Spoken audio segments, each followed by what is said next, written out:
Dünyada böyük ərzaq qıtlığı gözlənilir. Böyük ərzaq qıtlığı gözlənilir. Mən keçən də yazıların birində, səhv eləmirəsəm, yazdım, çıxışların birində dedim. 300 milyona yaxın insan aclıq həddində yaşayacaqdır. Bəli. Bu yaxın illər ərzində. Ondan hardasa onun bir yarıya qədər isə kritik həddə aclıq səviyyəsində yaşayacaqdır.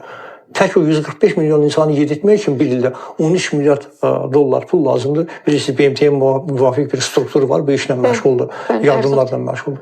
O struktur isə bəyanat verir ki, biz o 145 milyon insana lazım olan 13 milyardın ən yaxşı halda yarısını əldə edə bilərik. Yəni sponsorlar, donorlar vasitəsilə. Yerdə qalan insanların taleyi necə olacaq? Demək, bu qıtlıq ərzaq qıtlığı dünya miqyasında baş verir və biz də bu beynəlxalq ərzaq bazarından asılı vəziyyətdəyik, ərzağın 4-dən 3-ünü gətiririk. Ona görə hökumətimiz hesab edirəm ki, kardinal tədbirlər görməlidir.